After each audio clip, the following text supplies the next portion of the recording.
E aí pessoal, beleza? Hoje eu vou trazer um tema extremamente importante. Vamos falar sobre narcisismo. Você possivelmente já pode ter convivido com alguém ou está passando por um momento de vida que esteja em contato com pessoas não necessariamente que tenham o transtorno, mas que possa ter alguns ou vários traços do narcisismo. E hoje eu vou explicar brevemente o que é o narcisismo e vou dar alguns exemplos também que podem te ajudar a identificar se você está passando por isso, porque é uma coisa muito silenciosa.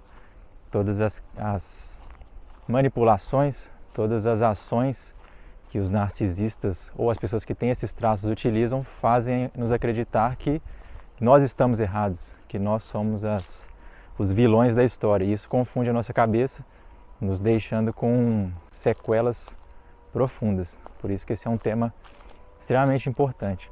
Então, falando como o narcisista se comporta, ele é uma pessoa extremamente insegura, invejosa, e qualquer indício de que outra pessoa possa ser melhor que ele, possa despertar essas inseguranças dele, ele faz de tudo para mostrar que está correto, de que ele é melhor, que ele é superior. Daí vem também a arrogância, a prepotência, uma série de comportamentos egóicos que fazem com que ele proteja essa criança ferida, esses traumas que ele possui, essa sensação de inferioridade, essa constante competição doentia que ele vive. Então, por menor que seja o gesto que a outra pessoa demonstre, que possa estar superior ou que o outro está certo e eu estou errado, causa um profundo desconforto e angústia, e muitos deles reagem de forma agressiva, de forma impulsiva e, como eu disse, também fazendo de tudo, utilizando de todas as artimanhas para manipular, para distorcer a realidade, justamente para inverter a culpa. Como ele nunca pode ser o errado, ele nunca pode ser o culpado, por mais absurdo que seja a situação, você pode ter todas as provas, você pode ter vídeos, mensagens, tudo catalogado, pode ter testemunhas, mas ele vai negar veementemente até a última gota que ele puder ali. Ele não vai desistir. E às vezes a gente também confunde o narcisista com aquela pessoa bem resolvida, aquela pessoa que batalha na vida, conquista as coisas, ela tem uma confiança mesmo, ela sabe da sua capacidade. E a gente pode olhar para ela e falar, nossa, essa pessoa é narcisista, ela quer se mostrar para os outros. Mas, às vezes, o sucesso alheio incomoda. Isso faz as pessoas confundirem. Mas isso é um caso à parte. Nós estamos falando das pessoas que têm esses traços realmente narcisistas. Então, para deixar claro também que uma pessoa ela pode ter essas características de manipulação, todas as características narcisistas, e não ser diagnosticado. Não necessariamente ela precisa ser um narcisista, vamos colocar assim, né, com a chancela de um profissional. Mas ela pode ter esses traços e estar prejudicando as outras pessoas da mesma forma. Então, pode ser que ela tem 3 traços de narcisista e isso gera mal para as pessoas, está gerando mal para você, esse convívio não está legal. A pessoa está modificando as suas emoções, a sua autoconfiança, está minando a sua própria mente, a sua vida, e a gente precisa lidar melhor com essas pessoas, para que elas não nos prejudiquem. E o mais importante disso tudo é olhar para nós. Nós temos o poder de afastar, de mudar isso, não é colocar a culpa no narcisista e esquecer que nós também temos essa escolha de sair. Mas, como eu disse, é feito um enredo, um jogo, uma manipulação tão forte que a gente não consegue. É como se nós estivéssemos enfeitiçados ali por aquelas técnicas, por todas as amarras que a pessoa coloca, e a gente vai vivendo naquela ilusão, como se nós sempre estivéssemos errados. E as pessoas que têm esses traços narcisistas utilizam várias técnicas de manipulação. Vou listar algumas aqui, você vai identificando aí na sua vida, se você já conviveu com alguém assim ou convive. A primeira delas é o gaslighting. Esse termo ele veio de um filme chamado Gaslight, onde Na história tem um casal, né, um marido e uma mulher, e o cara ele manipula umas lamparinas que tem na casa, e essas lamparinas são movidas a gás. Então ele consegue mexer ali no gás, faz com que as lamparinas fiquem piscando, e ele fala assim com a mulher. A mulher relata, né, que as lamparinas estão piscando, e ele fala, não estou vendo nada disso acontecendo, tá tudo normal. E ele vai fazendo isso repetidas vezes, enganando ela, fingindo que não está vendo nada, e ela vai entrando num estado de neurose mesmo, duvidando da própria sanidade. E aí a pessoa pode utilizar isso como argumento para várias coisas, né? Que você está sendo impulsiva, que você está perdendo a cabeça, então sempre para colocar a culpa no outro. Então às vezes aconteceu um episódio na vida de vocês que você lembra nitidamente que aquilo aconteceu, talvez um mau comportamento da outra pessoa, e ela fala, não, isso aí é coisa da sua cabeça, não aconteceu nada disso, eu não lembro. Ele vai usar, né, vai tentar mostrar uma sinceridade, fala, sinceramente eu não sei do que você está falando. Eu acho que você precisa rever sua mente, você precisa consultar um médico, um psiquiatra. Ele vai usar uma série de artimanhas para jogar a culpa 100% para você. Muitos também usam uma triangulação, utilizam outras pessoas no meio da história para poder validar os seus próprios argumentos. Então ele vai, por exemplo, se tem um convívio familiar, ele vai usar um outro parente seu para poder elevar os argumentos dele, vai distorcer as histórias para parecer que ele sempre está correto. E isso é uma das coisas que mais gera angústia. A gente não tem controle sobre como o outro vai receber essas manipulações. Então isso gera uma ansiedade, uma inquietação. A gente começa a cair nessa manipulação e começa a desesperadamente tentar intervir nessas outras pessoas que estão sendo manipuladas, mas isso só reforça ainda mais. Parece que nós estamos errados, porque o manipulador já fez um jogo tão bem feito, já armou o terreno tão bem feito, que qualquer coisa que a gente fale, a nossa voz já está minada. Nós não temos mais poder de voz. Ele já queimou o nosso filme, né, por assim dizer. Então outra técnica que ele usa é a culpa invertida. Se ele fez alguma coisa muito errada, por exemplo, seu parceiro traiu você e você vai prestar contas com ele, né? Porque isso aconteceu, vai acusá-lo e ele vai falar, mas eu te traí porque você faltou isso comigo, ou porque você estava de papinho com outra pessoa. Ele vai fazer de tudo para não assumir, né, as falhas dele, que ele teve um interesse por outra pessoa, que ele teve uma fraqueza, que ele foi imoral e traidor, e sempre vai inverter a culpa, né? Isso em diversas formas, né? Isso é um exemplo mais forte, né, de traição, mas pegue as coisas mínimas assim da vida que você possa acusar a outra pessoa e ela não vai admitir, ela vai virar a história de cabeça para baixo para falar que você foi o culpado, né? Você é o errado, você tem más qualidades, maus comportamentos, e isso mina demais a nossa autoestima, pode nos destruir. Se nós não estivermos convictos do nosso valor, da nossa essência, e é isso que eles fazem com a gente, né? Nesses momentos nós estamos com a autoestima destruída, e isso faz com que a gente acredite em todas essas histórias e vai afundando cada vez mais nesse buraco. Outra técnica que eles usam é o silêncio punitivo. Então você tenta argumentar com ele, você vai falar, vai abrir seu coração e ele simplesmente ignora, vira uma pedra e se cala. E quando você não recebe essa resposta, você se sente completamente agoniado.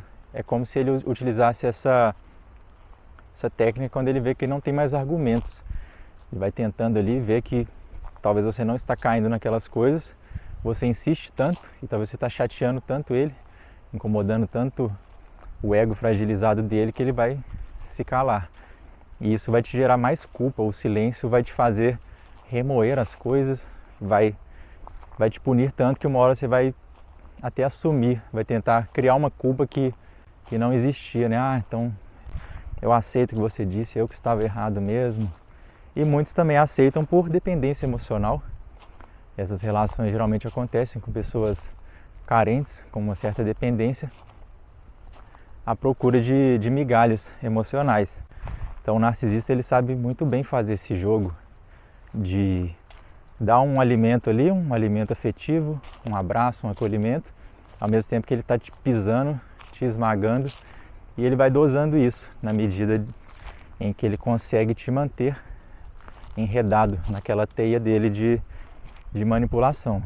E como eu disse, né, a gente acha que pode ser uma questão de maldade, de malignidade, uma coisa muito forte de essência, mas é simplesmente um ego fragilizado, uma criancinha que está ali dentro daquele ser, que ela não consegue admitir as próprias culpas, as próprias fraquezas, e isso coloca elas numa angústia profunda.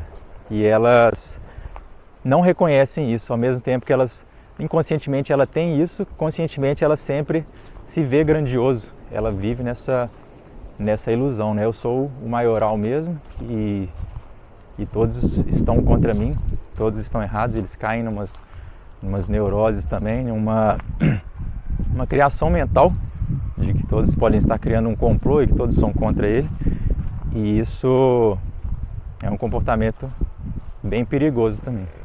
E mais uma técnica que eles usam é minimizar a nossa dor.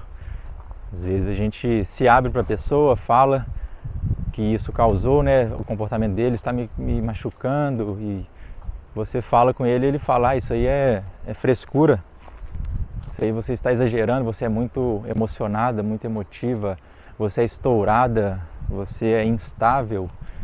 Uma série de argumentos que faz a gente sentir um verdadeiro lixo. E mais uma coisa que reforça essa diminuição da nossa autoestima.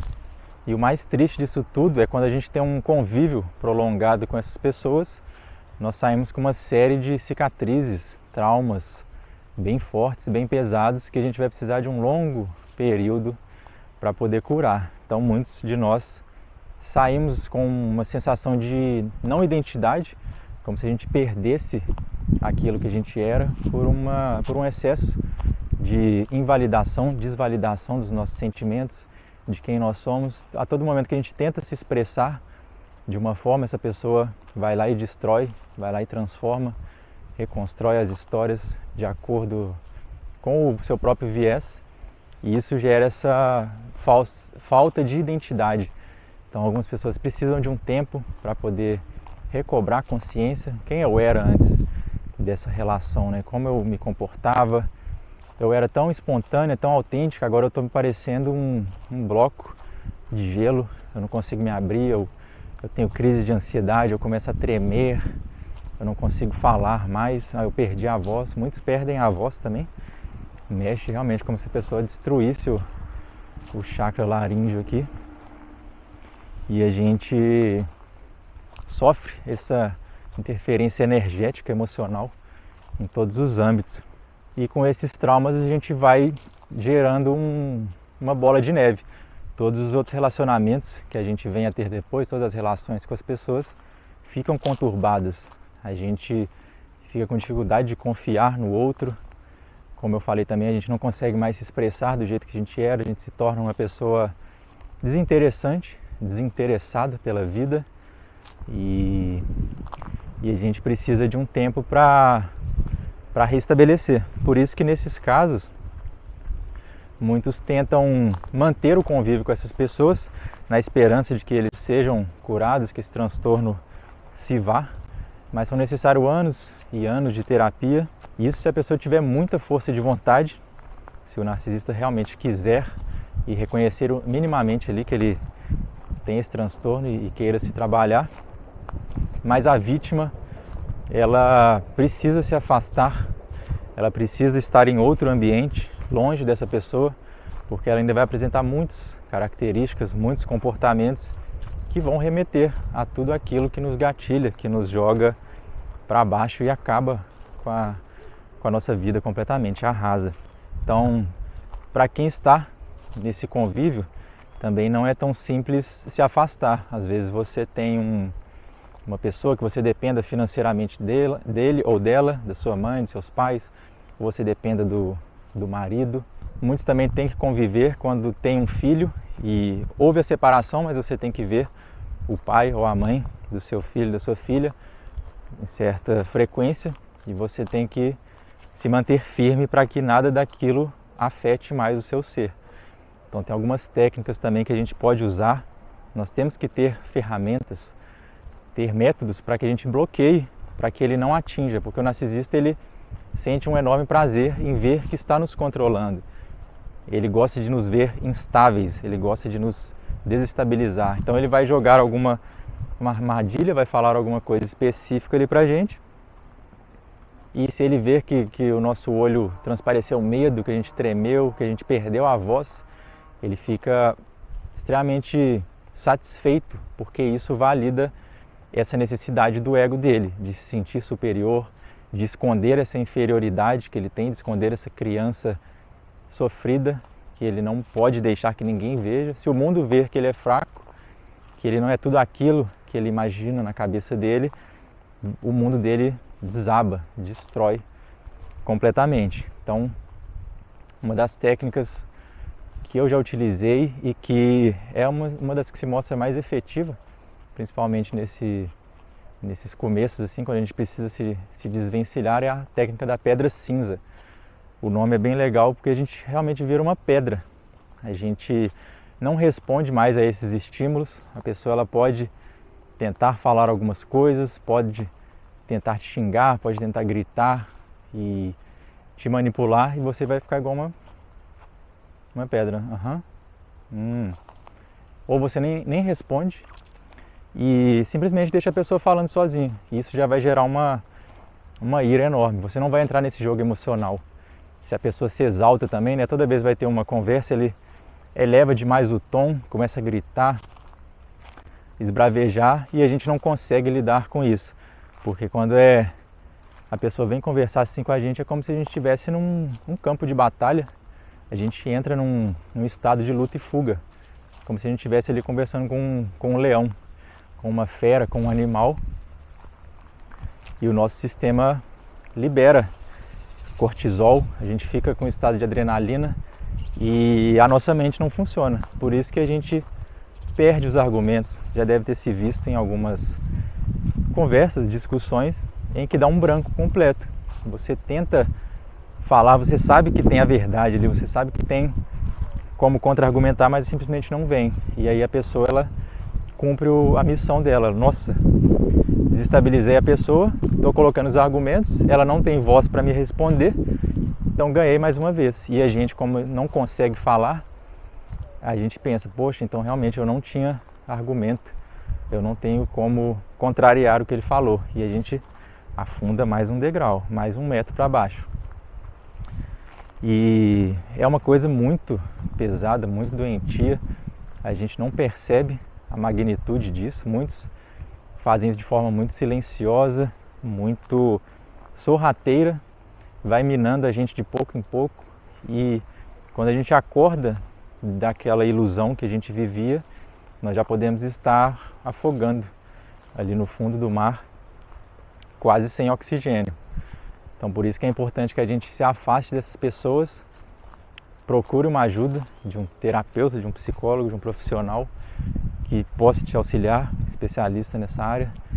Você procure apoio, suporte em algo, se prenda a algo grandioso, que seja uma religião, uma filosofia de vida, algum mestre espiritual. Isso tudo vai te ajudar a se desvencilhar e trazer forças para que você saia desse convívio, porque no final das contas nós temos essa capacidade de viver de forma autônoma, sem depender de ninguém, mas com a nossa carência, com essa angústia e com essa inocência nossa também de buscar uma conexão real com as pessoas. A gente no fundo quer isso, a gente quer conviver bem com as pessoas, mas elas estão adoecidas. Todos nós temos as nossas doenças, as nossas questões, e algumas dessas doenças reverberam fortemente na vida do outro, e isso gera todos esses traumas. Então, que a gente possa ficar cientes, que a gente possa analisar, reflita aí sobre a sua vida, sobre quais os convívios você tem, se tem essas pessoas com esses traços narcisistas, manipuladores, que a cada dia mais diminuem a sua vontade de viver, a sua autoestima e te faz perder um propósito, perder o seu senso de identidade que a gente tanto precisa. Nós precisamos de pessoas autênticas, verdadeiras, empatas. Eles gostam muito de manipular os empatas, as pessoas que têm empatia, que se importam, porque essas pessoas vão ali ficar do lado dele até o fim da vida, se for o caso, ou ficar bastante tempo, porque eles ainda têm a esperança de melhorar aquela pessoa, de mudar, de salvar, e ele, em contrapartida, quer apenas usufruir daquela relação, daquele alimento emocional que ele extrai dessas pessoas que querem amar os outros, né? Querem demonstrar a sua empatia. E essa empatia a gente pode demonstrar de diversas formas. Por isso que eu disse, se conecte com algo superior, ajude as pessoas, faça um serviço voluntariado, dê vazão para isso, converse com os amigos, se torne um terapeuta, estude, canalize isso de alguma forma para ajudar mais as pessoas. E também, se você for uma vítima que conseguiu escapar desses convívios, porque é realmente escapar, é como se a gente estivesse numa situação de morte mesmo, como se a gente estivesse entregando a nossa vida e cada vez definhando mais. Então, os sobreviventes de convívios com narcisistas precisam falar, precisam conversar, precisam colocar a sua experiência para o mundo para que outras pessoas não caiam também nessa rede de manipulação. Beleza? O objetivo desse vídeo não foi diagnosticar ninguém, não é para dar um parecer médico, isso é apenas para a gente ter essa conversa, para que você possa identificar na sua própria vida e ter ferramentas para lidar melhor com essas pessoas. Procure um terapeuta. Se você acha também que possa ter esse transtorno, algum desses comportamentos, procure alguém para conversar, para poder se tratar também, para que a gente consiga cada vez mais ter um convívio saudável entre todos nós, seres humanos. Beleza? Deixe aí nos comentários seus relatos, suas experiências. A gente precisa desse ambiente de troca, de depoimentos, de abrir o coração para que outras pessoas também se vejam ali naquilo e tenham um pouco de esperança para sair dessa situação e tenham uma nova chance na vida para renascer. Beleza? A gente se vê na próxima. Tchau, tchau.